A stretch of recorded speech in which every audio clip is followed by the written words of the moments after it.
ससुराल में रहना है, कोई मसला ही नहीं है, ज़्यादा एफर्ट करने की ज़रूरत ही नहीं है। कोई भी कोई काम बोले मना नहीं करना, ये इंसल्टिंग हो जाता है ना। ये मतलब अपना भी तो कोई लेवल होता है ना कि हमें कोई काम ही नहीं आता, अगला कहेंगे कि किंजी कुड़ी को काम नहीं आता। ये फील नहीं करवाना अगले को। कोई बोले खाना पका दो, ठीक है मम्मी जी। आपने क्या करना है, किचन में जाना है, कभी नमक ज़्यादा पा देना है, कभी मिर्च बहुत ही पा देनी है, और ये प्रोसेस हमें 2-3 दिन करना है। अगले तन चौथे दिन आपे ही कहणगे रहन दे भैणा, असी आपे खाना पका लांगे, तू जा रहन दे। कोई बोले कपड़े धोने हैं, मना नहीं करना, कहना ठीक है मम्मी जी। एड्डे गंदे कपड़े धोने ने, ब्लीच कदी बोता पा देना, कदी नील बोता पा देना। अगले ने पहले अपना सिर फड़ना है, फिर तुहाडे अगे हाथ जोड़नगे, फिर कहणगे जा बाजी असी आपे धो लांगे। फिर कोई गेस्ट घर में आ रहा होता है तो कह दें कि सिटिंग रूम ठीक कर दो, हमने कहना ठीक है मम्मी जी, कमरे ही जाना सीधा। बच्चे को जाके इतनी ज़ोर की चूंटी काटनी है, याद रखना बच्चा अपना ही होना चाहिए। इतनी ज़ोर की चूंटी काटनी है कि ना पूरे मोहल्ले में आवाज़ जाए। सासू माँ खुद ही आएंगी दौड़ती हुई, वो कहेंगी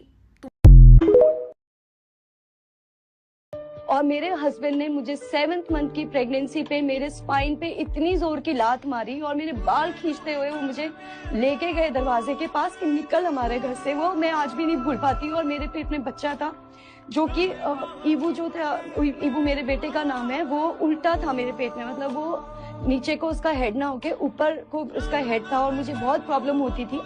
उन्होंने मेरे बाल खींचते हुए मुझे दरवाजे के पास लेके गए। इतनी जोर से मेरे कमर पे उन्होंने लात मारी कि मेरा 8th मंथ के स्टार्टिंग में, मतलब 2-3 दिन ही हुए थे मुझे 8th मंथ लगा हुआ, मुझे प्री मेच्योर डिलीवरी हुई, जिसके वजह से मेरे बेटे को NICU में रहना पड़ा।